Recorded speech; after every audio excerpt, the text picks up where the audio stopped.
Andhra Pradesh CID వాళ్ళు computer ముందు mouse మీద చేయి పెట్టుకుని ఇవాళ సాయంత్రం వెయిట్ చేస్తారు 5 దాకా. ఎందుకయ్యా అంటే మొన్న స్కిల్ డెవలప్మెంట్ కుంభకోణం కేసులో చంద్రబాబు గారికి డబ్బులు ఇచ్చినటువంటిది అని ఆరోపణ చేసినప్పుడు అది ఎలక్టోరల్ బాండ్ల రూపంలో ఇచ్చారు, అంటే ఎలక్షన్ నిధుల రూపంలో తీసుకున్నారు అంటూ వాళ్ళు ఆరోపించారు.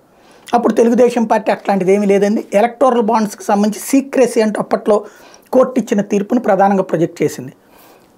అంటే అప్పుడు తెలుగుదేశం పార్టీ ఏం చెప్పింది, మాకు కార్యకర్తలు ఇచ్చినటువంటి డబ్బులతో మేము తీసుకున్నటువంటి ఎలక్టోరల్ బాండ్స్ తప్పించి దాన్నే మా అకౌంట్లో ఉన్నాయి తప్పించి మా పార్టీకి వచ్చిన విరాళాలు ఎవరో ఇట్లా ఇచ్చినాయి కాదు అని చెప్పింది.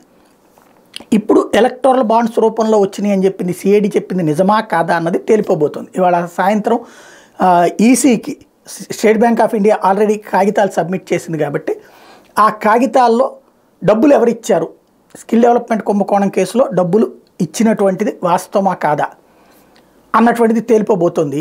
దాన్ని బట్టి రేపు సాక్షి, ఈనాడు, జ్యోతి పత్రికల హెడ్డింగ్లు కూడా మారేటటువంటి అవకాశం ఉంటుంది.